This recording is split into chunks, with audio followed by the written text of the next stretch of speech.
بسم اللہ الرحمن الرحیم۔ آپ میں سے کتنے دوست ہیں جو فیصل آباد سے باہر سے آئے ہیں؟ ہاتھ کھڑا کریں۔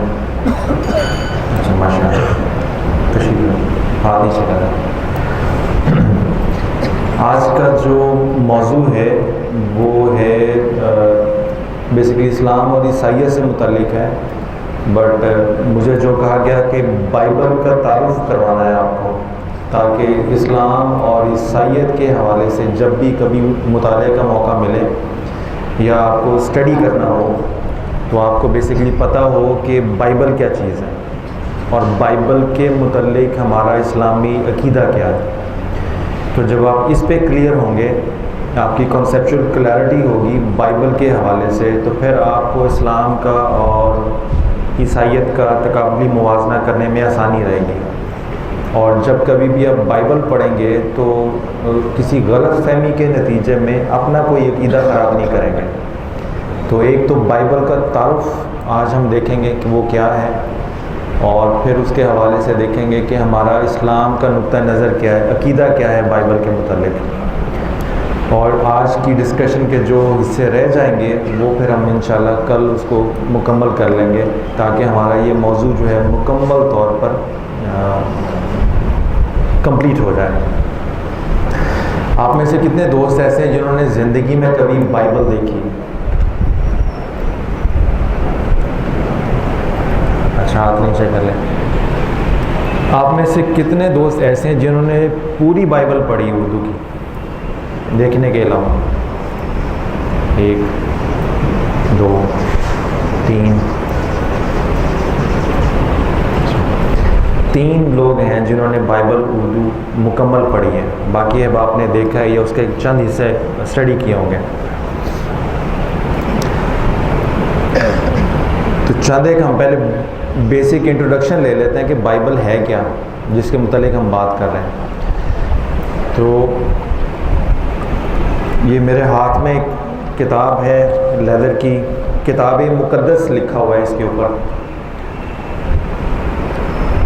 یہ عیسائیوں کی مذہبی کتاب ہے بائبل، جس کو اردو میں کتاب مقدس بھی کہا جاتا ہے، صحیفہ بھی کہا جاتا ہے، مگر انگلش میں جب آپ خریدیں گے تو بائبل کا لفظ ہوگا۔ اور اگر آپ کسی عیسائی سے پوچھتے ہیں کہ آپ کی مذہبی کتاب کون سی ہے تو وہ کہے گا بائبل، یا ہولی بائبل یا کتاب مقدس۔ اب لفظ بائبل کا مطلب کیا ہے؟ یہ یونانی لفظ ہے ببلیا، یعنی یونانی لفظ ہے ببلیا، اس سے یہ لفظ نکلا ہے۔ اس کا مطلب ہے کتابیں، یعنی مجموعہ کتب۔ بائبل کے لفظ کا مطلب کیا ہوگا؟ کتابیں یا مجموعہ کتب۔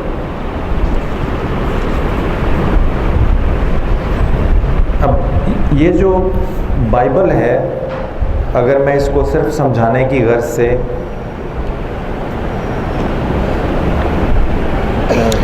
اس کو 2 حصوں میں بانٹ دوں تو اس کا جو ایک حصہ ہے، پہلا حصہ، اس کو کہتے ہیں عہد نامہ قدیم، اولڈ ٹیسٹامنٹ، اور اس کا جو آخری حصہ ہے دوسرا، اس کو بولتے ہیں عہد نامہ جدید، نیو ٹیسٹامنٹ۔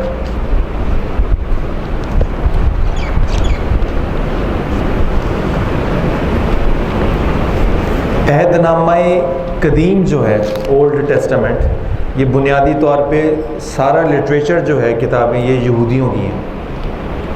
یہ حضرت عیسیٰ علیہ السلام کے زمین پر تشریف لانے سے پہلے کی ہیں۔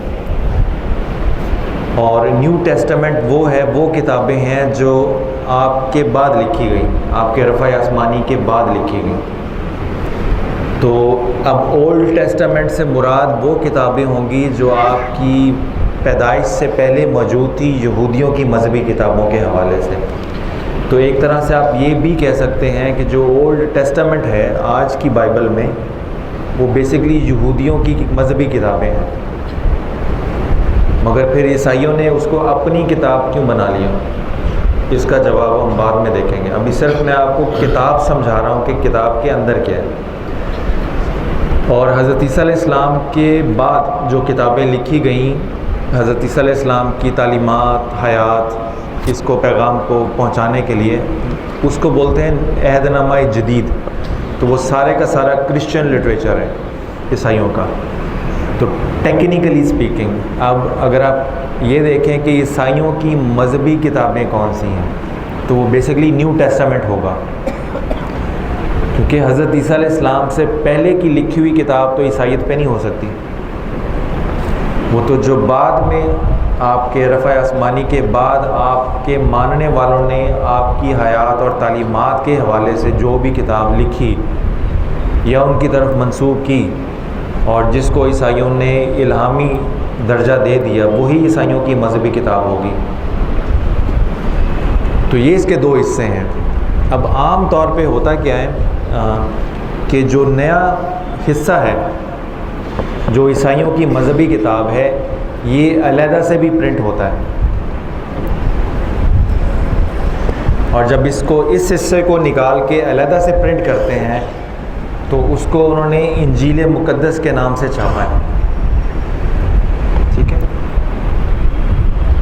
اب یہ جو نیا عہد نامہ ہے، نیو ٹیسٹامنٹ، اس کو علیحدہ سے چھاپا تو اس کا انعام کیا دیا؟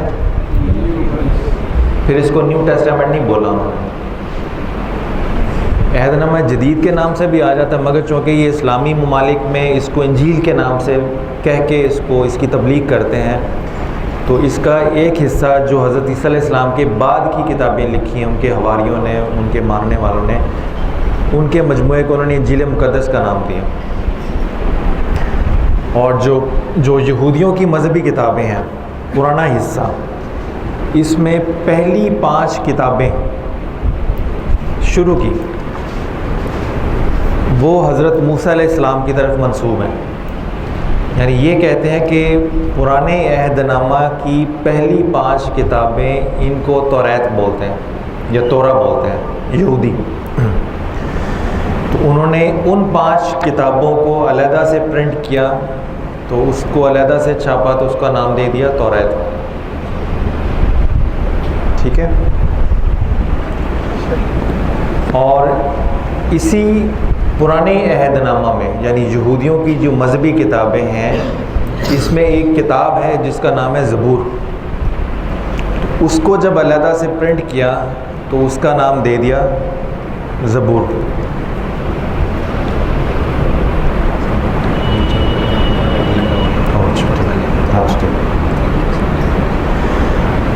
اس کو اب جب یہ تبلیغ کریں گے تو یہ کہیں گے کہ ہمارے پاس زبور بھی ہے، توریت بھی ہے اور انجیل بھی ہے، جس کا ذکر قرآن پاک میں. ٹھیک ہے. اس کا تجزیہ ہم بعد میں کریں گے، پہلے یہ سمجھ لیں کہ یہ ہے کیا. یہ توریت، زبور، انجیل آئی کہاں سے اور کہاں پہ ہے. جب آپ کسی کرسچن بک شاپ پہ جائیں گے، کسی مسیحی عیسائی بک شاپ پہ جائیں گے،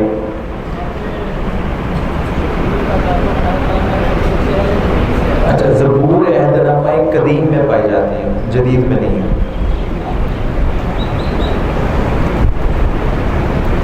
جب آپ کسی عیسائی کتب خانے پہ جائیں گے یا بک شاپ پہ جائیں گے اور ان سے کہیے گا کہ ہمیں بائبل چاہیے، تو جب آپ بائبل مانگیں گے تو اس میں یہ ساری کتابیں موجود ہوں گی. اس میں اولڈ ٹیسٹامنٹ بھی ہوگا اور اس میں نیو ٹیسٹامنٹ بھی ہوگا. بائبل کی پہلی 5 کتابیں توریت کے نام سے جانی جاتی ہیں، اور پھر اسی اولڈ ٹیسٹامنٹ میں ایک کتاب ہوگی جس کا نام ہوگا زبور. اور جو نیو ٹیسٹامنٹ ہے بیسیکلی، اب نیو ٹیسٹامنٹ سارے کا سارا انجیل نہیں ہے. اس میں پہلی 4 کتابیں ہیں جن کا نام ہے انجیل متی، انجیل لوکا، انجیل یوحنا اور انجیل مرقس. یہ پہلی 4 کتابیں ہیں. یہ وہ 4 انجیلیں ہیں جس کو ان کی روایت کے مطابق حضرت عیسیٰ علیہ السلام کے ان 4 حواریوں نے لکھا. مگر جب یہ اگر تو صرف 4 کتابیں انجیل کی علیحدہ سے پرنٹ کریں اور پھر اس کا نام انجیل رکھیں تو لاجک سمجھ میں آتی ہے. مگر جب یہ انہوں نے پورے عہد نامے کو علیحدہ سے پرنٹ کیا تو اس میں انجیلیں بھی ہیں اور باقی جو پادری ہیں ان کے خطوط بھی ہیں. تو انہوں نے پورے مجموعے کو نام انجیل کا دے دیا. ٹھیک ہے, اب آپ کو سمجھ آ گئی تھوڑی کہ اس میں ہے کیا. جی,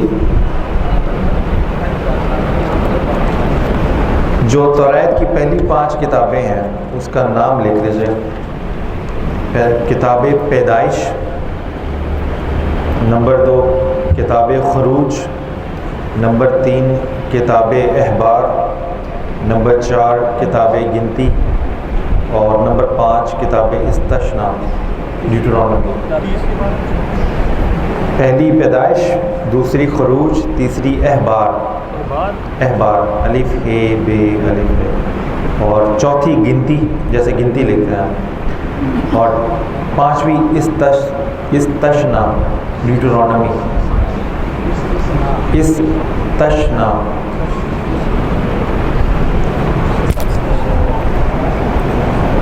اس میں پھر باقی انبیاء علیہ السلام کے صحیفے بھی ہیں. اس میں ایک صحیفہ زبور کا بھی ہے جو بہت زیادہ پاپولر ہے. اب جب آپ جائیں گے اور کسی بک شاپ پہ ان سے کہیں گے ہمیں بائبل چاہیے, تو پھر آپ کے پاس ایک بائبل نہیں ہوگی, اس کی بھی ویرائٹیز ہیں. اب یہ میرے ہاتھ میں ایک کتاب ہے, اس کا نام ہے کلام مقدس. ٹھیک ہے, یہ بھی بائبل ہے, بٹ یہ جو بلیک میں نے آپ کو دکھائی تھی اور یہ جو بلو کلر میں ہے اس میں فرق ہے. یہ پروٹیسٹنٹ عیسائیوں کی ہے اور یہ کیتھولک عیسائیوں کی ہے. دونوں میں فرق صرف چند کتابوں کا ہے کہ کیتھولک بائبل میں چند اضافی کتابیں ہیں جن کو وہ الہامی سمجھتے ہیں, اور پروٹیسٹنٹ جو لوگ ہیں وہ ان اضافی کتابوں کو الہامی نہیں سمجھتے, اس لیے اپنی کتابوں میں جگہ نہیں دی انہوں نے. اور یہ جو اضافی کتابیں ہیں یہ ساری کی ساری اولڈ ٹیسٹامنٹ سے متعلق ہیں. نیو ٹیسٹامنٹ میں دونوں کتابوں کی تعداد ایک ہی ہے. تو جب آپ بائبل مانگیں گے تو آپ کو یہ خود سے پتہ ہونا چاہیے کہ آپ کو کیتھولک بائبل چاہیے یا پروٹیسٹنٹ بائبل, کیونکہ کیتھولک بائبل میں اولڈ ٹیسٹامنٹ میں کچھ کتابیں زیادہ ہیں. اور پھر ایک اور فرق بھی ہے کہ کیتھولک میں اور پروٹیسٹنٹ میں اعتقادی جنگ بھی ہے, تو ترجمے پہ بھی اختلاف ہے کہ بعض آیات کا ترجمہ وہ اپنے عقیدے اور نظریے کے مطابق کرتے ہیں اور بعض آیات کا ترجمہ کیتھولک اپنے عقیدے اور نظریے کے مطابق کرتے ہیں. تو کچھ کتابوں کا یا بہت ساری کتابوں کا یکساں ہونا بھی کوئی اتنا کہہ لیجیے عام بات نہیں ہے. کتابوں کے ترجمے پہ بھی اختلاف ہے کہ کس آیت کا کون سا ترجمہ زیادہ قابل اعتبار ہے, کیتھولک بائبل کا یا پروٹیسٹنٹ بائبل کا. مگر جب آپ اس فیلڈ میں جائیں گے تو پھر آپ کو دونوں سامنے رکھنے پڑیں گے. جب آپ کسی بائبل کی ریسرچ پہ ہوں گے تو کیتھولک ترجمہ بھی دیکھ لیں اور پروٹیسٹنٹ ترجمہ بھی دیکھ لیں, اور یہ اردو کے ترجمے ہیں دونوں ابھی. اور پروٹیسٹنٹ میں یہ جو میرے ہاتھ میں ہے یہ انگریزی میں ایک بائبل ہے ریوائزڈ ورژن, یہ اس سے اردو ترجمہ ہوا تھا. اور انگریزی میں ریوائزڈ ورژن کے بعد بے شمار انگریزی کے مختلف ترجمے آئے ہیں جنہوں نے یہ ثابت کیا ہے کہ پرانے انگریزی ترجمے جیسے ریوائزڈ ورژن ہے جس کی بیسس پہ یہ اردو ترجمہ ہوا ہے اس میں بے شمار غلطیاں تھیں. تو پرانے انگریزی ترجموں کی غلطیوں کو دور کرنے کے لیے لیٹسٹ انگریزی ٹرانسلیشنز مارکیٹ میں آئی ہیں. تو ایک اور اردو ترجمہ آیا ہے پروٹیسٹنٹ کا, وہ ہے کتاب مقدس کے نام سے.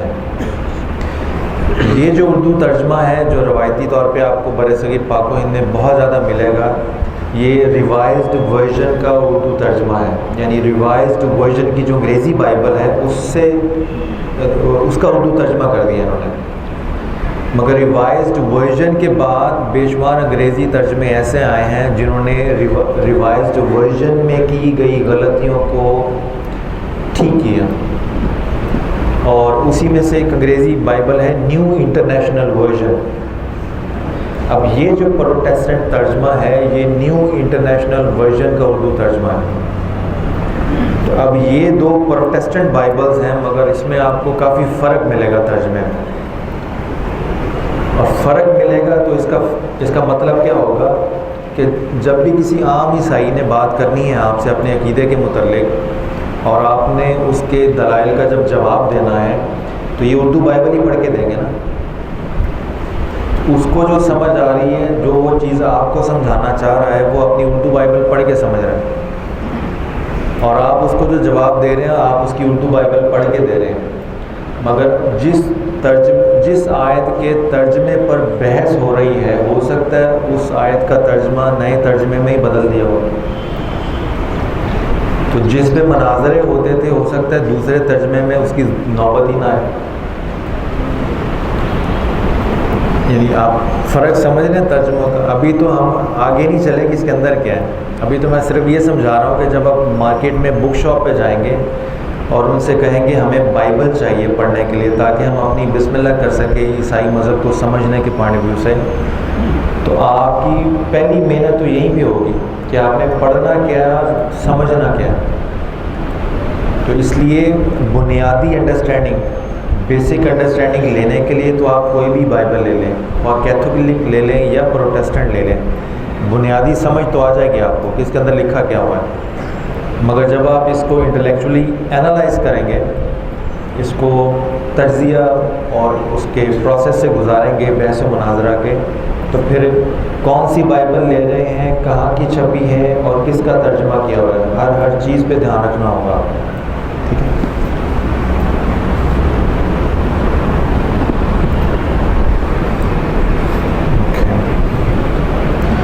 اب آپ فرق لکھ لیں تینوں میں. جو پروٹیسٹنٹ بائبل ہے اس کے اندر 66 بکس ہیں, 66. پروٹیسٹنٹ بائبل کے اندر 66 بکس ہیں.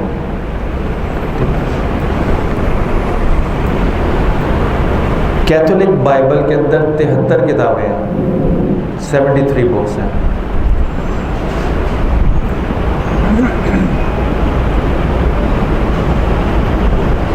ہم نے یہاں پہ یہی سنا ہے نا, یا عیسائیوں میں پروٹیسٹنٹ ہوتے ہیں یا کیتھولکس ہوتے ہیں.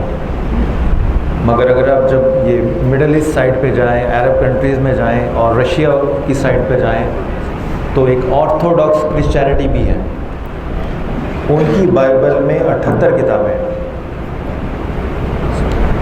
تو پروٹیسٹنٹ بائبل میں ہیں 66 کتابیں, کیتھولک بائبل میں ہیں 73 کتابیں, اور مشرقی آرتھوڈاکس چرچ میں وہاں کی جو کرسچینٹی ہے آرتھوڈاکس کرسچینٹی اس میں 78 کتابیں.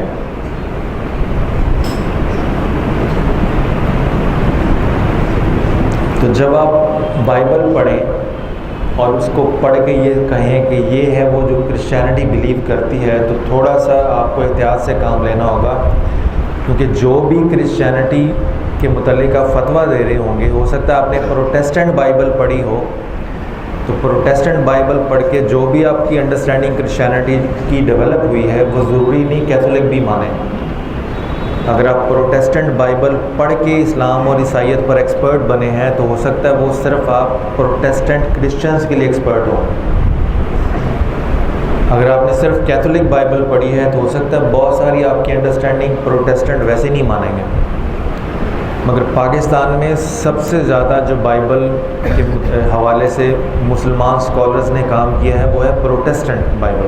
کیوں کہ بر صغیر پاک و ہند میں سب سے زیادہ زور جس کرسچینٹی کا تھا وہ پروٹیسٹنٹ کرسچینٹی کا. انڈیا میں بھی پروٹیسٹنٹ کرسچینٹی زیادہ ہے اور پاکستان میں بھی پروٹیسٹنٹ کرسچینٹی زیادہ ہے. اور اگر آپ دیکھیں تو بر صغیر پاک و ہند میں پروٹیسٹنٹ کرسچن مشنری ہی تھے جن کے اسلام اور مسلمانوں سے زیادہ مناظرے اور مکالمے ہوئے.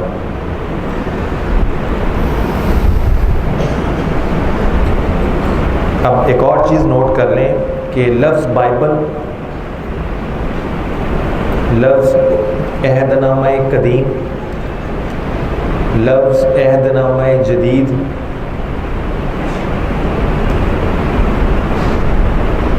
اور لفظ انجیل مقدس،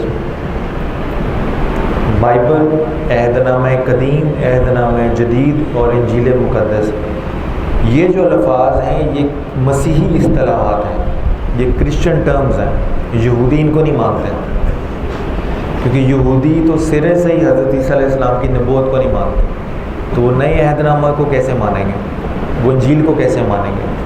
تو یہ جو ڈویژن ہے کہ یہ کتابیں اولڈ ٹیسٹامنٹ ہیں اور یہ کتابیں نیو ٹیسٹامنٹ ہیں، یہ عیسائیوں کی وضع کردہ اصطلاحات ہیں، یہودیوں کی نہیں۔ اگر آپ کسی جوش بک شاپ پہ جائیں ملک سے باہر اور ان سے کہیں جی مجھے اولڈ ٹیسٹامنٹ چاہیے، تو ان کے پاس نہیں ہوگا، ان کے پاس تورا ہوگی، یہی کتابیں جو یہاں پہ اولڈ ٹیسٹامنٹ ہیں یہی ان کے اپنے یہودی ترجموں کے ساتھ ہوں گی۔ یہ جو اولڈ ٹیسٹامنٹ ہے جو عیسائیوں کا پاکستان میں اردو ترجمے کے ساتھ اویلیبل ہے، اس کا اردو ترجمہ عیسائیوں کا کیا ہوا ہے، یہودیوں کا نہیں۔ یہودیوں کا اپنی کتابوں کا کوئی بھی اردو ترجمہ اس وقت اویلیبل نہیں ہے میری معلومات کے مطابق، پوری دنیا میں نہیں۔ جو یہ کتابیں پڑھ کے اولڈ ٹیسٹامنٹ کی آپ سمجھتے ہیں کہ یہ یہودیوں کی کتابوں میں لکھا ہوا ہے، جیسے توریت ہے، زبور ہے، تو یہ ذہن میں رکھیے گا یہ عیسائیوں کے ترجمے کیے ہوئے ہیں یہودیوں کے، اور جب انہوں نے یہودی کتابوں کے ترجمے کیے ہیں تو اپنے عقیدے اور نظریے کو مد نظر رکھ کر کیے ہیں۔ جیسے لفظ محمد صلی اللہ علیہ وسلم، یہ یہودیوں کی کتابوں میں کتاب امثال میں پایا جاتا ہے، اگر آپ اوریجنل جوش ٹرانسلیشنز لیں اس میں یہ لفظ لکھا ہوا ملے گا آپ کو، مگر جب یہ اردو میں ترجمہ ہوتا ہے تو وہاں لفظ محمد نہیں ہوگا، کیونکہ وہ عیسائیوں کا تیار کردہ ہے اور وہ کبھی نہیں چاہیں گے کہ حضور صلی اللہ علیہ وسلم کا نام ایگزیکٹلی جیسے توریت میں لکھا ہوا ہے ویسے ہی وہ ادھر لکھنا ہے۔ تو یہ اولڈ ٹیسٹامنٹ اس کو اس لیے بولتے ہیں کہ بقول عیسائی عقیدے کے حضرت عیسیٰ علیہ السلام جب تشریف لائے تو ساری یہودی شریعت منسوخ ہو گئی، اب انسانیت کی نجات حضرت عیسیٰ علیہ السلام کے کہے ہوئے پر عمل کرنا ہے۔ تو وہ یہ کہتے ہیں کہ خدا نے بنی نوع انسان سے حضرت موسیٰ علیہ السلام کے ذریعے جو ایک عہد باندھا تھا پرانا، وہ پرانا ہو گیا، اور اب نیا عہد باندھا ہے نجات کا حضرت عیسیٰ علیہ السلام کے ذریعے، تو یہ نیا عہد نامہ ہوگا۔ تو اولڈ ٹیسٹامنٹ عہد نامہ قدیم اور نیو ٹیسٹامنٹ عہد نامہ جدید، یہ اس کی بنیاد اس عقیدے پر ہے۔ جب اولڈ ٹیسٹامنٹ کہتے ہیں تو اس سے مراد یہ ہوتا ہے کہ اللہ تعالیٰ نے حضرت ابراہیم علیہ السلام اور حضرت آدم علیہ السلام سے لے کر حضرت عیسیٰ علیہ السلام سے پہلے جتنے بھی انبیاء علیہ السلام سے کلام کیا وہ سارا پرانا عہد تھا، اب حضرت عیسیٰ علیہ السلام کے آنے کے بعد وہ سب پرانا ہو گیا، اور اب انسانیت کی نجات اور خدا کے نزدیک تابعداری اور فرما برداری یہ نئے عہد نامہ کے تابع ہوگی۔ تو یہ اس طرح کے اور بے شمار مسیحی عقیدہ اور نظریات ہے جس کی بیسس کے اوپر انہوں نے ان کتابوں کو ڈیوائڈ کیا ہو۔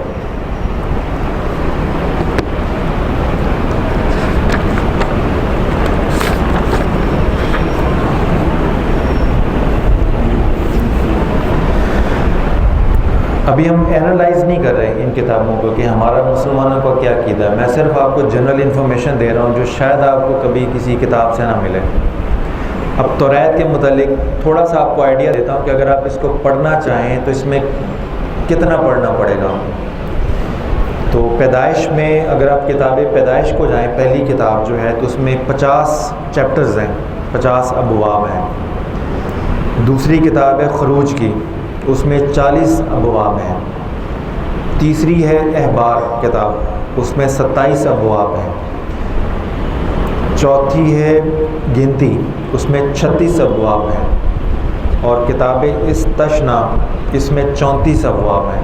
تو اگر آپ پوری توریت کے چیپٹرز کو جمع کریں تو 187 ابواب بنتے ہیں جو آپ کو پڑھنے ہوں گے۔ اور ایوریج اگر آپ ملا لیں تو کم از 30 کے قریب 30-35 کے قریب ان کی ہر چیپٹر کی آیات بنتی ہیں اگر سب کو ایوریج ملا کے دیکھیں تو.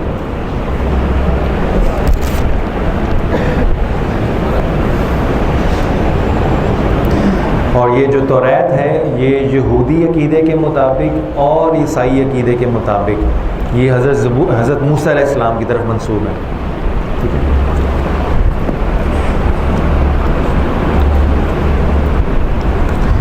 اسی طرح عہد نامہ جدید جو ہے اس کا تھوڑا سا میں آپ کو آئیڈیا دے دیتا ہوں.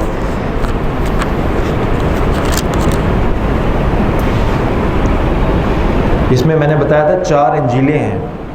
پہلی انجیل ہے انجیل متی، اس کے 26 ابواب ہیں اور 1071 آیات ہیں ٹوٹل. انجیل متی کی 28 چیپٹرز ہیں اور 1071 آیات ہیں. اسی طرح انجیل مرقس دی گاسپل آف مارک، اس کے ٹوٹل 16 ابواب ہیں اور 679 اس کی ٹوٹل آیات ہیں. گاسپل آف لوکا کی انجیل، اس کے ٹوٹل 24 ابواب ہیں اور 1152 اس کی آیات ہیں.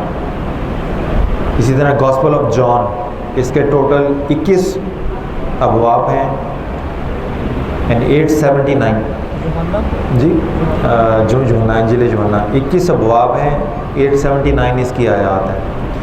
تو اگر آپ صرف چاروں اناجیل کو پڑھنا چاہیں تو 89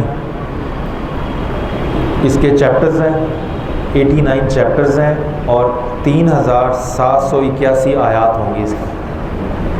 یہ صرف اس کی ابتدائی 4 کتابوں کا بتا رہا ہوں. اور اگر آپ یہ دیکھنا چاہیں کہ پورا عہد نامہ جدید اس میں ٹوٹل کتنے چیپٹرز ہیں تو 260 چیپٹرز ہیں اس میں پورے اور 7942 آیات ہیں. 942 260 چیپٹرز ہیں پورے نئے ٹیسٹمنٹ میں جو انجیل کا نام جس کو دیتے ہیں اور 7942.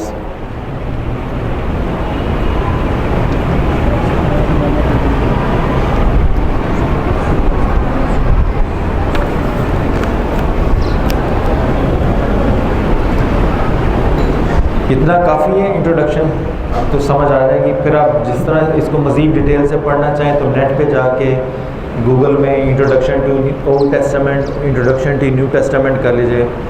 کسی بھی عیسائی دکان پہ جائیں گے تو آپ کو بنیادی حوالے سے، عقیدے کے حوالے سے کچھ آپ کو کتابیں مل جائیں گی، مگر یہ وہ باتیں تھیں جو آپ کو کسی کتاب میں نہیں ملیں گی. اس لیے میں نے آپ کو بتا دیا جو آپ کو کتابوں میں آسانی سے مل جائیں گی وہ میں نے ریپیٹ نہیں کی. جی آواز نہیں آ رہی ضرور.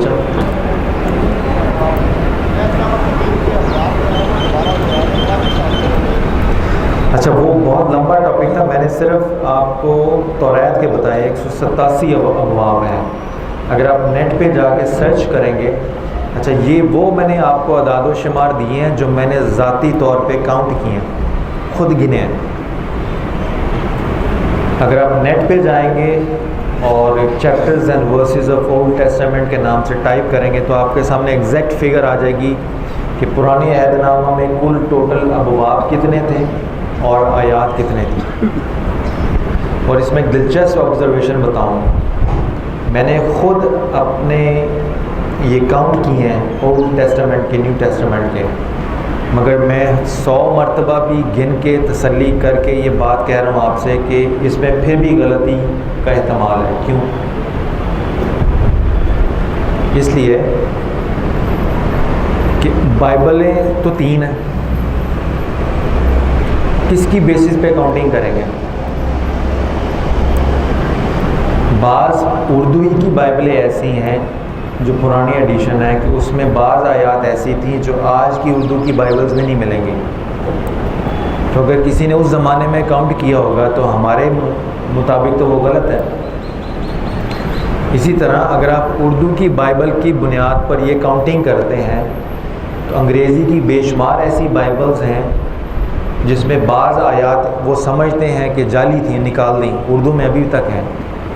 تو جب وہاں سے وہ نکل گئیں اور ان کو آپ شامل کر رہے ہیں اپنی کاؤنٹنگ میں، تو کاؤنٹنگ غلط ہوگی یا نہیں؟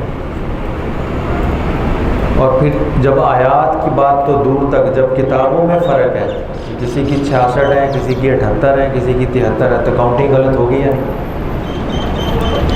اس لیے جو بھی کاؤنٹنگ ہے وہ بیسک آئیڈیا جنریٹ کرنے کے لیے ہے، ایگزیکٹلی کبھی بھی نہیں ہو سکتی. ایگزیکٹلی صرف اس سینس میں ہو سکتی ہے کہ آپ کہیں کہ یہ میری کاؤنٹنگ اس ترجمے اور اس کتاب کے مطابق ہے، پھر تو ٹھیک ہے. مگر آپ کاؤنٹنگ کر کے پھر ایک دعویٰ کریں کہ بائبل میں ہے ہی یہ، تو پھر وہ غلط ہو جائے گا، کیونکہ بائبل کے ترجمے بھی مختلف ہیں، بائبل کی کتابوں میں بھی فرق ہے. تو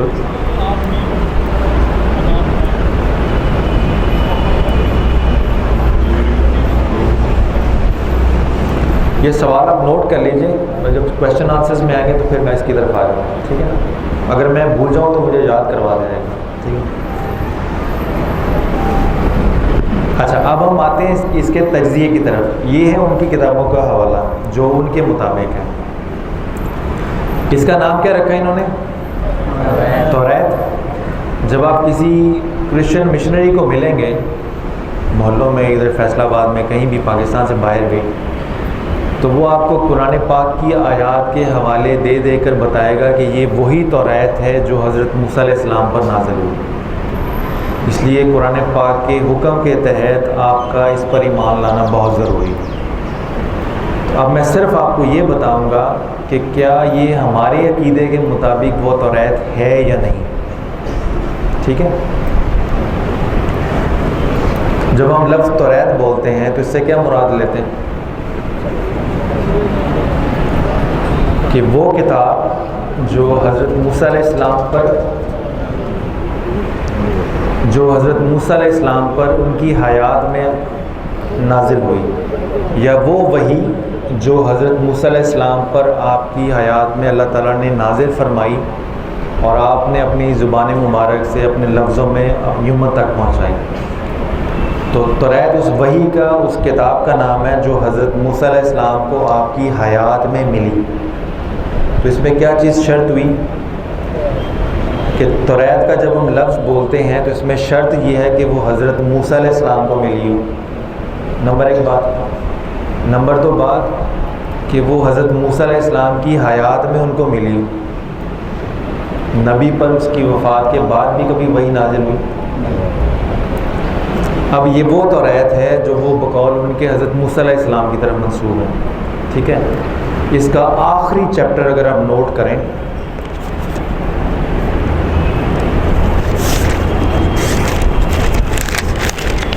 اس کا چیپٹر نوٹ کر لیں. کبھی بات ہو کسی عیسائی سے اور وہ کہے کہ یہ وہی توریت ہے جو حضرت موسیٰ علیہ السلام پر نازل ہوئی، تو اس کا باب نمبر 34 ہے، آیت نمبر 1 سے لے کے 8-9 تک.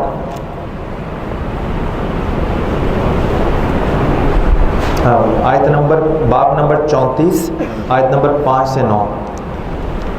اب یہ توریت کے اندر لکھا ہوا ہے: پس خداوند کے بندہ موسیٰ نے خداوند کے کہے کے موافق وہیں مواب کے ملک میں وفات پائی، اور اس نے اسے مواب کی ایک وادی میں بیت فغور کے مقابل دفن کیا، پر آج تک کسی آدمی کو اس کی قبر معلوم نہیں. اور موسیٰ اپنی وفات کے وقت 120 برس کا تھا، اور نہ تو اس کی آنکھ دھندلانے پائی اور نہ اس کی طبعی قوت کم ہوئی. تو ہم یہ اپنے کسی مسیحی بھائی سے جو ہم سے کہہ رہا ہے کہ یہ وہی توریت ہے جو حضرت موسیٰ علیہ السلام پہ نازل ہوئی اور جس کی قرآن ذکر کرتا ہے، تو ہم یہ پوچھیں گے کہ کیا یہ وہ الفاظ ہیں جو حضرت موسیٰ علیہ السلام پر ان کی زندگی میں نازل ہوئے؟ یہاں تو وہ کہہ رہا ہے کہ آج تک ان کی قبر کا بھی کسی کو نہیں پتہ، یعنی ان کی وفات کے بھی کئی 100 صدیوں کے بعد لکھی گئی کتاب کہ جب ان کی قبر کا نام و نشان مٹ گیا، اور یہ توریت کے اندر لکھا ہوا. ٹھیک ہے، تو یہ سمپل ایک میں نے ٹول دے دیا اس کا، یعنی یہ کہہ نہیں سکتے کہ وہ حضرت موسیٰ علیہ السلام پہ نازل ہوئی، اور یہ اگر موسیٰ علیہ السلام پہ نازل نہیں ہوئی تو یہ کس کی ہے؟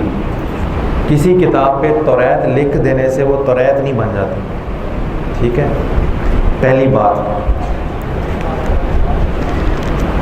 توریت کی پہلی کتاب پیدائش، اس کا باب نمبر 9 لکھ لیں.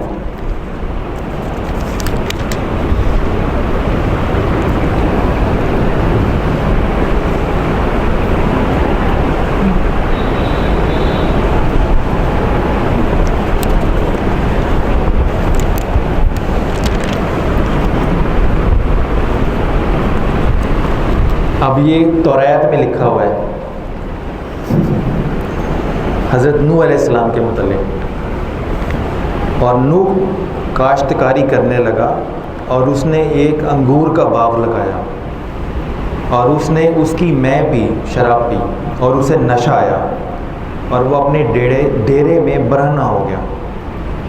تو وہاں کے لوگوں نے دیکھا تو حضرت نوح علیہ السلام کے بیٹوں کو خبر دی کہ آپ کا باپ معاذ اللہ استغفر اللہ شراب پی ہے اور نشے میں ننگا ہو گیا.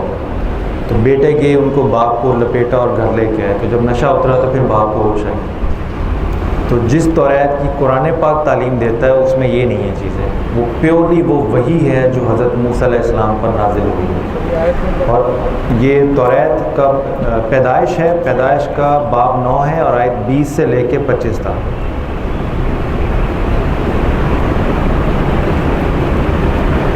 تو ہمارے نزدیک تو یہ واقعات ویسے بھی غلط ہے. یعنی توریت میں ہونا تو بہت دور کی بات ہے، یہ واقعات ویسے بھی غلط ہے کیونکہ توریت کی ڈیفینیشن یاد رکھیے کہ اسلام کی وہ وہی جو اللہ تعالیٰ نے حضرت موسیٰ علیہ السلام پر نازل کی. اس میں تو آدم علیہ السلام سے لے کے حضرت موسیٰ علیہ السلام تک جتنے انبیاء گزرے ہیں ان کے جو بھی انہوں نے مناسب سمجھا ان کے حالات اور واقعات اس میں درج کیے ہیں. پھر اسی پہلی کتاب بتا رہا ہوں جس کو وہ توریت بولتے ہیں، اس کا باب نمبر 19، پیدائش کا باب نمبر 19.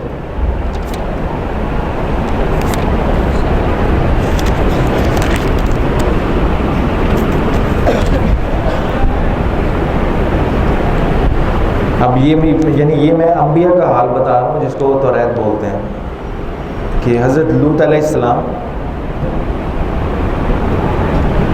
ان کی بیٹیاں یہ کہتی تھی کہ جس علاقے میں ہم رہتے ہیں وہاں پہ کوئی مرد نہیں ہے جس سے ہم شادی کریں اور اپنی نسل کو آگے بڑھائیں.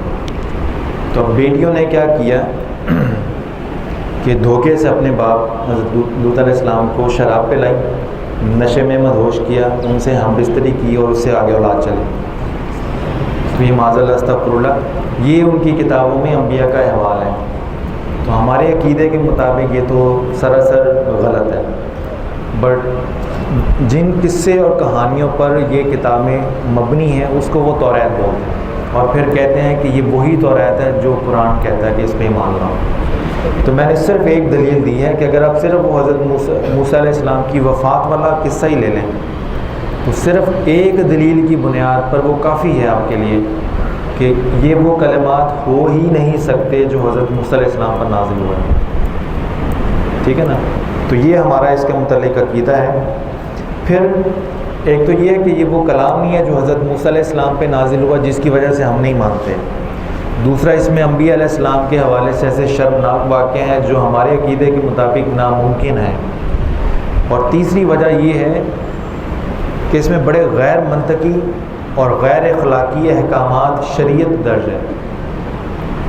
اس کا میں ایک حوالہ دیتا ہوں. کتاب گنتی ہے جو کہ چوتھی کتاب ہے، اس کا باب نمبر 31 اور آیت نمبر 17 اور 18.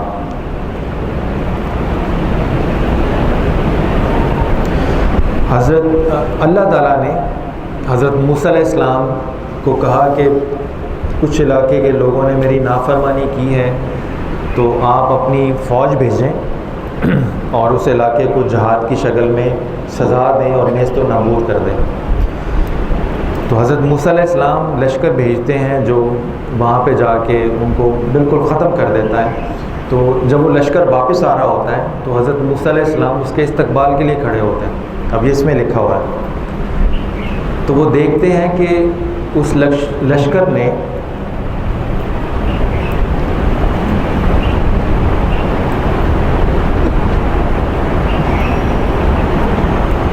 جو عورتیں تھیں وہ نہیں قتل کی، وہ اپنے ساتھ لے آئے، اور بچے جو تھے اور مرد تھے وہ لے آئے ساتھ۔ تو اب حضرت موسیٰ علیہ السلام جب یہ دیکھتے ہیں لشکر کو تو غصے میں آ کے کہتے ہیں کہ تم نے خدا کا حکم نہیں مانا، ان کو قتل کیوں نہیں کیا؟ اور اب حکم کیا دیتے ہیں؟ حضرت موسیٰ علیہ السلام کہہ رہے ہیں لشکر کو کہ اس میں جو بچے ہوئے لوگ ہیں، اس میں ان بچوں میں جتنے لڑکے ہیں سب کو مار ڈالو، اور جتنی عورتیں مرد کا منہ دیکھ چکی ہیں ان کو قتل کر ڈالو، جو شادی شدہ عورتیں ہیں۔ اب یہ حضرت موسیٰ علیہ السلام کہہ رہے ہیں لیکن ان لڑکیوں کو جو مرد سے واقف نہیں ہیں اور اچھوتی ہیں اپنے لیے زندہ رکھو، یعنی جو کنواری ہیں ان کو اپنے لیے زندہ رکھ لو، باقی بچوں کو اور شادی شدہ عورتوں کو قتل کر ڈالو۔ تو ہماری نزدیک جو ہے حضرت موسیٰ علیہ السلام ایسے گھٹیا اور غیر اخلاقی اور ایسے شرمناک واقعات کا حکم نہیں دے سکتے۔ نبی کسی بھی شریعت میں ہو، کسی بھی معاملے میں ہو، کچھ اصول یونیورسل ہوتے ہیں جس کو وہ لے کے چلتا ہے، اور اس کے علاوہ تضادات بھی ہیں، اختلافات بھی ہیں۔ ایک کتاب ہے بائبل سے قرآن تک، بڑی مشہور ہے، اردو میں چھپی ہے، مولانا رحمۃ اللہ کرانی کی، وہ پڑھ لیجئے، 3 جلدوں میں ہے، اور اس میں آپ کو اور زیادہ ڈیٹیل مل جائے گی۔ جو چیزیں میں یہاں پہ آپ کو بتا رہا ہوں، میری کوشش یہ ہوتی ہے یہاں پہ آپ کو وہ چیزیں بتاؤں جو آپ کو کتابوں میں نہ ملیں، مگر ساتھ ساتھ میں کتابیں ریکمینڈ اس لیے کر رہا ہوں کہ اگر آپ نے انہی خطوط کے اوپر اپنی انڈرسٹینڈنگ کو ایکسپینڈ کرنا ہے، مزید سوجھ بوجھ حاصل کرنی ہے ان معاملات میں، تو پھر آپ تفصیل سے وہ کتابیں پڑھ سکتے ہیں۔ اسی طرح انجیل کے متعلق میں بتا دیتا ہوں۔ زبور کا میں آپ کو مختصر بتا دوں کہ جو زبور جو عیسائیوں کے پاس ہے، جس کو وہ زبور کہتے ہیں، وہ بیسکلی حمدیہ کلام ہے، اور اس میں 150 زبور ہیں، یعنی 150 نعت ہیں، حمدیہ کلام ہے اللہ تعالیٰ کا، اور ان 150 حمدیہ کلاموں میں سے کئی ایسی زبوریں ہیں، حمدیہ کلام ہیں جو حضرت داؤد علیہ السلام کا نہیں ہے، مگر اس کے باوجود اس میں شامل ہے، یعنی اس میں بھی بعض ایسی چیزیں شامل ہیں جو حضرت داؤد علیہ السلام کی نہیں ہو سکتی۔ ہمارا عقیدہ یہ ہے کہ اس میں کچھ بھی الہامی نہیں ہے۔ اگر آپ ٹیکسچول کرٹیسزم، بائبل کے ترجمے کیسے تیار ہوتے ہیں، اگر آپ ان کی کتابیں پڑھیں انگریزی میں، تو سب نے متفقہ طور پر ایک بات لکھی ہے کہ پوری بائبل میں جتنی بھی کتابیں ہیں یہ سب گمنام مصنفین کی لکھی ہوئی ہیں، کسی کے مصنف کا اینڈ تک ترتیب کے ساتھ، تواتر کے ساتھ پتہ نہیں چلتا کہ کون ہے۔ یہ روایات ہیں کہ اس کا مصنف یہ ہے، یہ روایات ہیں کہ اس کا مصنف حضرت موسیٰ علیہ السلام کو ڈکلیئر کیا ہے، اس کا مصنف حضرت عیسیٰ علیہ السلام کو ڈکلیئر کیا ہے، مگر ان میں سے کوئی بھی کتاب جانی پہچانی نہیں ہے۔ اب ہم جاتے ہیں انجیل کی طرف، جس کو عیسائی انجیل کا نام دے کے آپ سے بات کرتے ہیں۔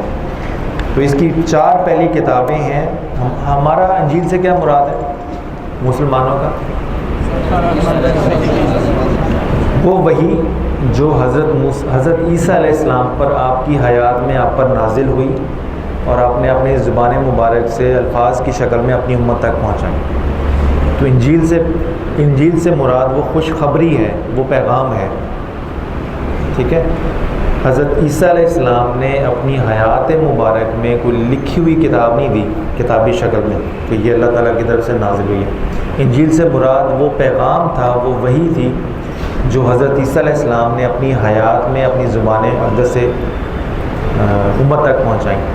بعد میں لوگوں کو جو کچھ بھی یاد رہا انہوں نے اپنی اپنی کتابوں میں لکھا، اور جو عیسائی لٹریچر ہے، ہسٹری ہے، اس میں ہے کہ بعض میں 77 کتابیں تھیں اور بعض میں 133 اناجیل تھی۔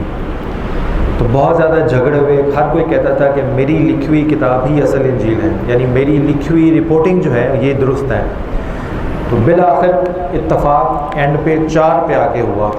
اس میں ایک متی کی انجیل ہے، ایک مرکز کی انجیل ہے، ایک لوکا کی انجیل ہے، ایک یوحنا کی انجیل ہے۔ یہ 4 حواری ہیں حضرت عیسیٰ علیہ السلام کے، جنہوں نے آپ کی حیات اور تعلیمات کے حوالے سے بایوگرافیز لکھی، آپ بھی تھی لکھی حضرت عیسیٰ علیہ السلام کی۔ جس کو بعد میں چرچ نے الہامی ڈکلیئر کر کے اپنی کتب کا حصہ بنا لیا۔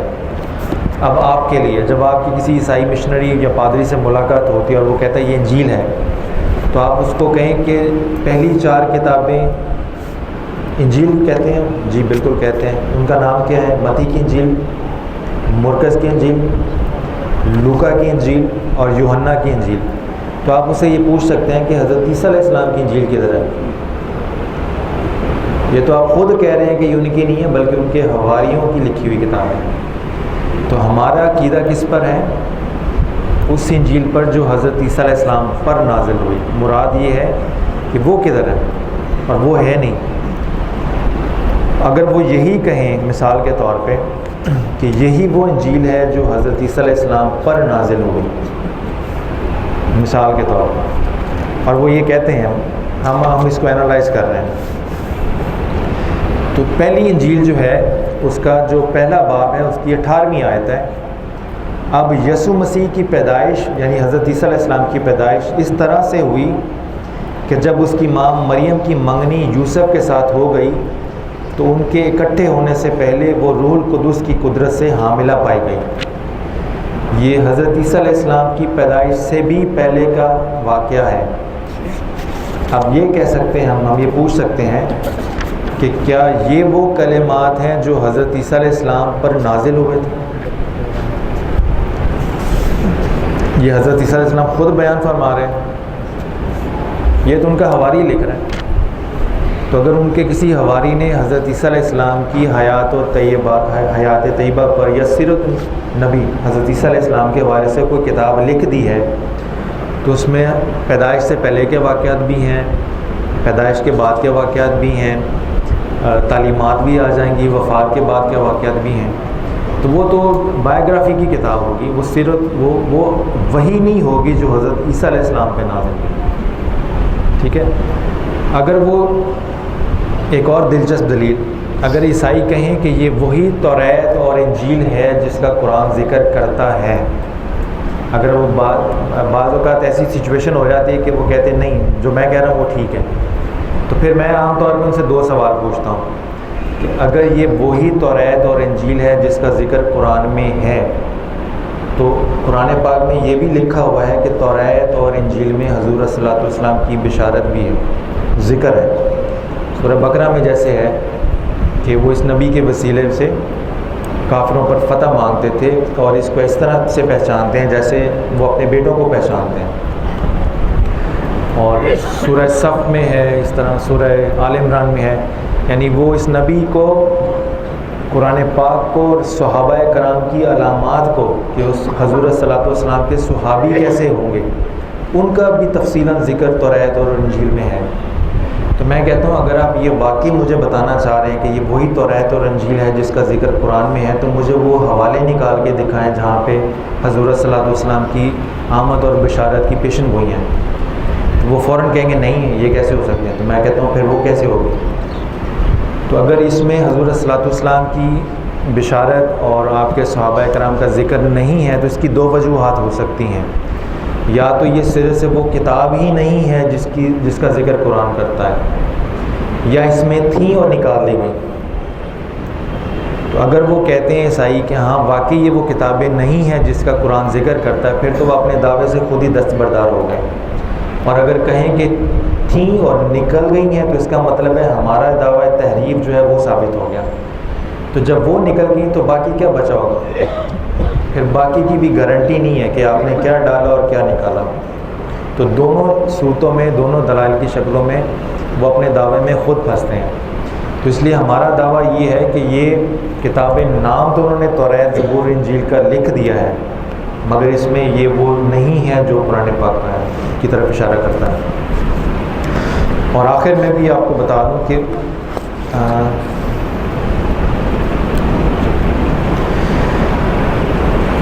بائبل میں ایز اے ہول اور انجیل میں عیسائی عقیدے کے مطابق ہر انسان موروثی گناہ کی شکل میں پیدا ہوتا ہے، اور اس موروثی گناہ کے اثر کو صاف کرنے کے لیے حضرت عیسیٰ علیہ السلام تشریف لائے اور صلیب پر کفارہ دے گئے۔ اور جب حضرت عیسیٰ علیہ السلام صلیب پر کفارہ دے رہے تھے تو وہ بحیثیت انسان کے نہیں دے رہے تھے، بحیثیت خدا کے دے رہے تھے۔ تو ان کتابوں کے مطابق ان کے اندر آیات ہیں کہ موروثی گناہ حق ہے، حضرت عیسیٰ علیہ السلام کا خدا ہونا حق ہے، حضرت عیسیٰ علیہ السلام کا صلیب پر چڑھنا حق ہے، وفات پانا حق ہے۔ یہ ساری کتابیں ہیں، جبکہ قرآن ان تینوں چیزوں کی سختی سے تردید کرتا ہے کہ انسان پاکیزہ فطرت پہ پیدا ہوتا ہے، حضرت عیسیٰ علیہ السلام کو خدا ماننے والے قرآن کے بقول کفر کا عقیدہ ہے، ٹھیک ہے، اور حضرت عیسیٰ علیہ السلام کو صلیب پر پھانسی نہیں دی گیا بلکہ اللہ تعالیٰ نے ان کو اپنی طرف اٹھا لیا۔ تو اتنا زبردست اور سیریس کلیش ہے عقیدے کا قرآن پاک کا اور ان کتابوں کا۔ تو اگر یہی وہ کتابیں ہیں جس کا قرآن میں ذکر ہے تو ان کی اور اس کی تعلیمات میں تضاد اور فرق نہیں ہونا چاہیے۔ اسی فرق نے ان کو عیسائی بنایا ہے اور اسی فرق نے ہمیں مسلمان بنایا ہے۔ اگر فرق ہی دونوں میں نہیں ہے تو ان میں اور ہم میں بھی فرق نہیں رہا۔ تو ان سے کہ جو آپ میں اور مجھ میں فرق ہے وہ ان کتابوں کا پیدا کیا ہوا ہے۔ تو میں نے قرآن کے بتائے ہوئے فرق کو مانا تو میں مسلمان ہو گیا، آپ نے اس کے بتائے ہوئے فرق کو مانا تو آپ عیسائی ہو گئے۔ تو اس لیے ہمارا نقطہ نظر یہ ہے کہ آپ اگر یہ کہیں کہ یہ آپ کی الہامی کتابیں ہیں تو جس طرح ہمیں ہندوؤں کی الہامی کتابوں پر اعتراض نہیں ہے، یہودیوں کی الہامی کتابوں پر اعتراض نہیں ہے، اس لیے اعتراض نہیں ہے کہ وہ یہ نہیں کہتے کہ ان کی کتابیں وہ ہیں جن کا قرآن ذکر کرتا ہے۔ جب آپ اپنی کتابوں کو ہمارے قرآن سے وحی الہی ثابت کرنے کی کوشش کرتے ہیں تب ہم آپ کو بتاتے ہیں کہ یہ کیوں وحی الہی نہیں ہے، ٹھیک ہے۔ تو اب آپ یہ بیسیکلی انٹروڈکشن تھا بائبل کا اور ہمارا اس کے متعلق کیا عقیدہ ہے۔ تو جب بھی آپ ان موضوعات پہ پڑھیں، بائبل کے متعلق، انجیل کے متعلق، زبور کے متعلق، تو یہ چیز ذہن میں رکھیں۔ اب ایک اور چیز کہ اگر میں آپ کو ڈیفینیشن نہ بتاتا توریت کی، زبور کی اور انجیل کی، تو کیا آپ کو ان کتابوں کا پرکھنا مشکل ہوتا یا نہ ہوتا؟ تو اس سے کیا پتہ چلا کہ اگر آپ نے ان کتابوں کو پڑھنا ہے، سمجھنا ہے، تو ان کو پڑھنے اور سمجھنے سے پہلے اپنے عقیدے پہ کلیئر ہو۔ وہی لوگ کنفیوژن پھیلاتے ہیں جن کو اپنا عقیدہ نہیں پتہ ہوتا اور دوسرے کے عقیدے کے متعلق چھان بین کرنے کی کوشش کرتے ہیں، تو وہ نہ ادھر کہیں گے نہ ادھر کہیں گے۔ تو جب بھی آپ نے دوسرے مذہب کے متعلق پڑھنا ہے، سوچنا ہے، سمجھنا ہے، تو آپ کو سوچنے سمجھنے کے لیے کوئی معیار تو چاہیے ہوگا کہ میں غلط کہاں سوچ رہا ہوں، درست کہاں سوچ رہا ہوں۔ تو وہ معیار آپ کو قرآن و سنت سے ملنا ہے، دوسروں کی کتابوں سے نہیں۔ اس لیے یہ سمجھ لیجیے یہ اسپیشلائزیشن کی فیلڈ ہے، یہ شوق یا کی بات نہیں ہے۔ شوق بعض کا ایسے بھی ہوتے ہیں جو الٹا نقصان دہ ثابت ہوتے ہیں۔ تو اگر آپ نے اس فیلڈ میں آنا ہے تو اس کے لیے پہلی شرط یہ ہے کہ آپ اپنے اپنے مدرسوں میں جہاں جہاں سے آپ تشریف لائے ہیں اپنے اسلامی علوم کے اوپر پوری مہارت حاصل کریں۔ اگر آپ اسلامی علوم کے اوپر پوری طرح ماہر ہوں گے تو پھر آپ کو اکثر و بیشتر معاملات کی کسی کی مدد کے بغیر بھی سمجھنے کی صلاحیت پیدا ہو جائے گی۔ اب جس آدمی کو یہی نہیں پتہ کہ انجیل کا اسلامی تصور کیا ہے، وہ ساری عمر اس کو ایویلویٹ نہیں کر سکتا کہ یہ واقعی اصل انجیل ہے یا نہیں ہے۔ تو اگر پتہ ہے ڈیفینیشن کا کہ اسلام کے اندر انجیل کا تصور کیا ہے، تو آپ کو میکسیمم 2 یا 3 منٹ ملیں گے اس کو ایویلویٹ کرنے میں کہ یہ واقعی وہ انجیل ہے یا نہیں ہے۔ یہاں تک سمجھ آ گئی؟ کوئی کنفیوژن تو نہیں؟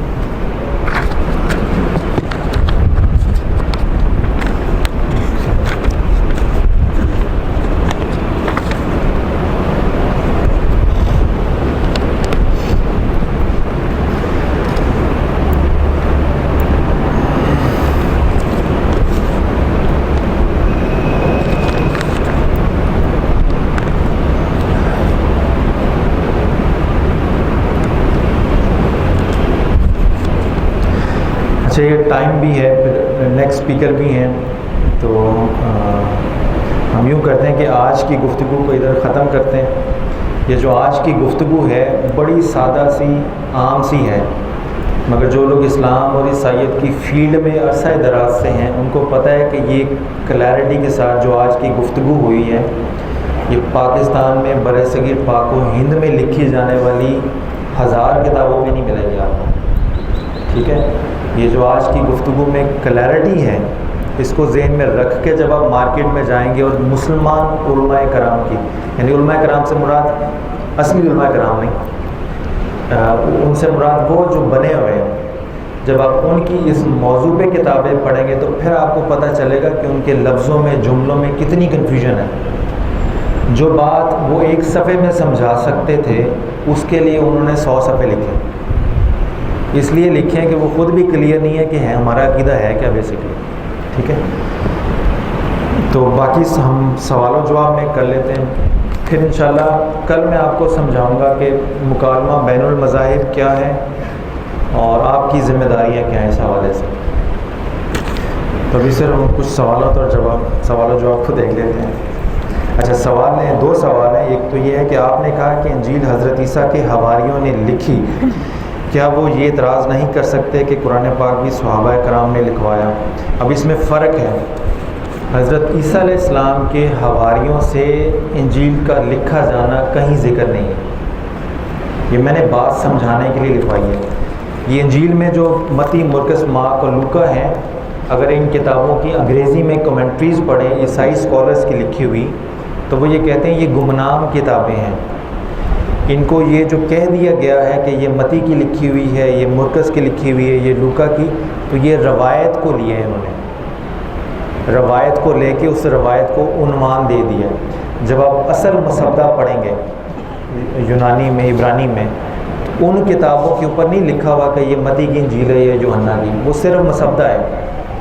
اب وہ مسودہ کس کا ہے یہ روایت سے لیا انہوں نے، مگر اگر آپ روایت کے بھی پیچھے چلتے جائیں تو اس میں بھی یہ ہے کہ یہ روایت ایک جگہ جا کے ختم ہو جاتی ہے، اس کے بعد پھر بالکل گمنامی کا دور ہے، تو قطعاً نہیں پتہ کہ یہ کتابیں کس کی لکھی ہوئی ہیں۔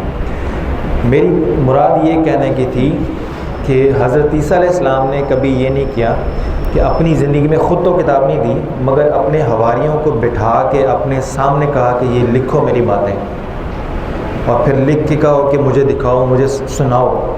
تو پھر جب سن کے انہوں نے خود سے کہا کہ ہاں یہی میری باتیں ٹھیک ہے، انجیل ہے، وہ کتاب کوئی یہ نہیں ہے، نہ آپ نے لکھوایا نہ آپ نے لکھی ہوئی شکل میں دی۔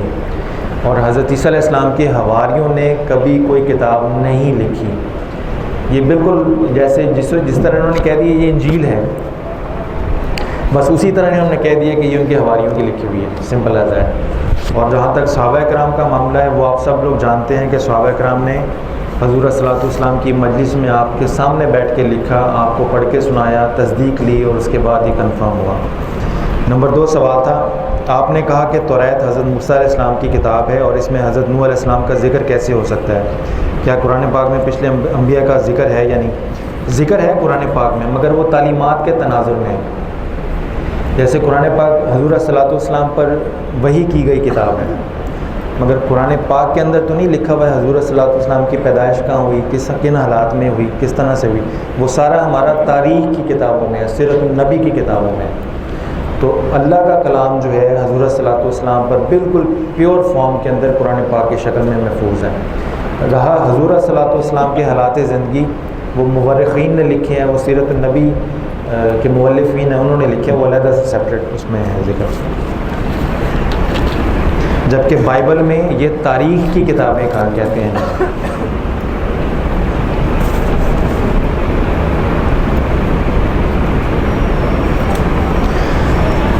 ایک سوال ہے، اس کے 2 حصے ہیں۔ اگر پرووربس میں محمد کا نام ہے تو یہودی کیوں نہیں مانتے؟ اور نمبر 2، کیا شیخ احمد دیدات کتاب و سنت پر مکمل عبور رکھتے تھے؟ پہلا تو یہ ہے کہ یہودی مانتے ضرور ہیں، مگر اس کی نسبت ہمارے نبی کی طرف نہیں کرتے۔ وہ یہ کہتے ہیں کہ ایک مسیح آئے گا اور وہ مسیح آ کے یہودیوں کا نجات دہندہ ہوگا۔ تو ہماری عقیدے کے مطابق جب ہم بات کرتے ہیں تو ہم کہتے ہیں یہ حضور صلی اللہ علیہ وسلم کی طرف اشارہ ہے، اور جب یہودیوں سے بات کریں تو وہ کہتے ہیں یہ ہمارے مسیح کی طرف اشارہ ہے، جو نہ حضرت عیسیٰ علیہ السلام تھے نہ حضور صلی اللہ علیہ وسلم کے ساتھ۔ شیخ احمد دیدات کتاب و سنت پر مکمل عبور رکھتے تھے۔ جنہوں نے شیخ احمد دیدات کی کتابیں کیسٹس سنے ہیں وہ زیادہ بہتر جانتے ہیں کہ وہ اس پر عبور رکھتے تھے یا نہیں۔ میرا اپنا ذاتی نقطہ نظر یہ ہے کہ کہ شیخ احمد دیدار بائبل کے ایکسپرٹ تھے، قرآن و سنت کے نہیں۔ اگر آپ ان کی کتابیں پڑھیں، ان کے لیکچرز دیکھیں، بعض جگہوں پر جہاں پہ وہ بات قرآن و سنت کی دلائل کی روشنی میں کر سکتے تھے، وہ انہوں نے بائبل کی آیات کی روشنی میں کی ہے۔ تو ایک آدمی عیسائی اگر وہ کوئی بات سمجھنا چاہ رہا ہے اسلام کی، تو میں اس کو بائبل ہی میں سے ایک آیت نکال کے اس کو وہ عقیدہ سمجھا دوں، تو میں نے عیسائی کو اس کی عیسائی کتاب میں پختہ کیا ہے، قرآن و سنت میں نہیں۔ اس لیے جب آپ اسلام کی تبلیغ کا فریضہ سر انجام دیں گے، بعض اوقات بات کو الزامی طریقے پر سمجھانے کے لیے اسی کی کتاب میں سے کوئی دلیل اٹھا کے اس کو مطمئن کرنے کے لیے دے دی جاتی ہے، مگر تبلیغ کا فریضہ دوسرے کو مطمئن کرنا نہیں ہوتا، دوسرے کو اسلام کی طرف لانا ہوتا ہے، اور وہ تب تک ممکن نہیں ہے جب تک آپ اس کو قرآن و سنت کے دلائل کے ساتھ وہ بات نہ کریں۔ اور آپ بعض اوقات یہ بھی دیکھیں گے احمد دیدات کے دلائل میں کہ ایسے محسوس ہوتا ہے کہ اگر ان سے بائبل چھین لی جائے تو اکثر دلائل وہ ثابت ہی نہیں کر سکتے، کیونکہ احمد دیدات کی انٹائر سٹڈی بائبل کے حوالے سے ہے، قرآن و سنت کے حوالے سے نہیں۔ جن بات جی آواز میں ان سے پڑھا بھی ہوں، ان سے کمیونیکیشن بھی رکھتا ہوں، ان سے رابطے میں بھی رہا ہوں، ان کا میں ریپرزینٹیٹیو بھی رہا ہوں۔ یہ میں نے جتنا احمد دیدات کو پڑھا ہے شاید کسی نے پڑھا ہو، ان کی ہر ویڈیو کیسٹ میرے پاس تھی، مگر میں بات کر رہا ہوں دلیل کے حوالے سے، خدمت کے حوالے سے نہیں۔ جتنی خدمت انہوں نے اسلام کی ہے، اللہ تعالیٰ ان کو اجر دے گا۔ انہوں نے اپنے حوالے سے، اپنی پرسنالٹی کے حوالے سے، اپنے محاذ پر ان کے حملوں کو روکا ہے احمد دیدات نے۔ بٹ میں یہ کہہ رہا ہوں کہ کسی کے حملوں کو وقتی طور پہ تو روک سکتے ہیں اسی کی کتاب کے حوالے سے، یعنی کسی عیسائی کو عیسائی کتاب ہی میں سے دلیل نکال کے اس کو خاموش کر سکتے ہیں، مگر جب آپ اس کی کتاب ہی میں سے ایک دلیل نکال کے اس کو خاموش تو کر رہے ہیں، اس پر اسلام کی عظمت واضح نہیں ہو رہی، کیونکہ اسلام کی عظمت قرآن و سنت کے دلائل سے واضح ہوگی، بائبل کی آیات سے نہیں۔ دس از مائی پوائنٹ۔ اس میں یہ تھا کہ انہوں نے اسلام کے عقیدے کو بائبل ہی میں سے نکال کر اسلام کی عظمت ثابت کی ہے، مگر وہ اسلام کے حوالے سے مطمئن تو ہوا ہے، مگر اسلام قرآن و سنت کے دلائل سے واقف نہیں ہوا۔ دس از مائی پوائنٹ۔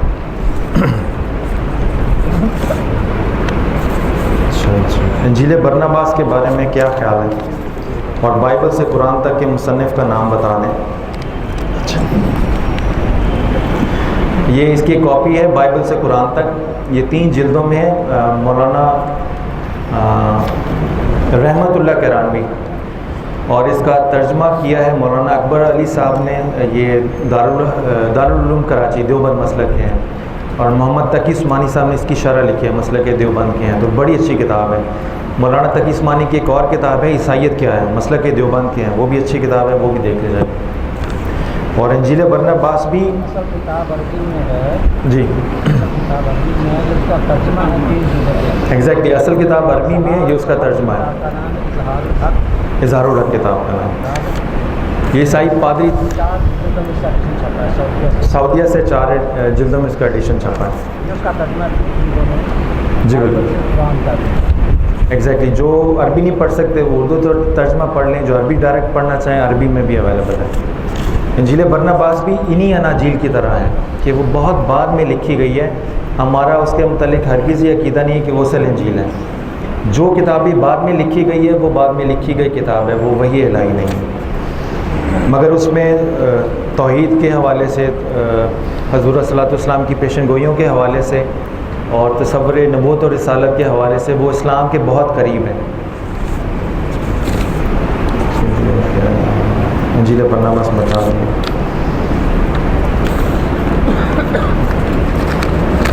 اور تو کوئی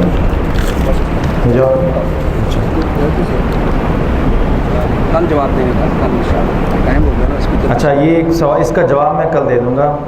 آپ نے کہا کہ عیسائی فرقہ نے اپنے نظریے کے مطابق بائبل کا ترجمہ کیا ہے، اسی طرح ہم مسلمانوں نے قرآن پاک کا ترجمہ ہر فرقہ نے اپنے عقائد و نظریات کے مطابق کیا ہے، اس طرح ہم میں اور ان میں کیا فرق رہ گیا؟ تو سمپل ایک جملے میں بتا دیتا ہوں کہ ہمارے ہاں ہمارے عقیدے کی بنیاد عربی متن پر ہے، ترجمے پہ نہیں۔ جبکہ ان کے ہاں ان کے عقیدے کی بنیاد ترجمے پہ ہے، متن ان کے پاس ہے ہی نہیں. یہ فرق ہے سر. اس کو مزید کل انشاءاللہ ڈیٹیل سے دیکھیں گے. بہت شکریہ.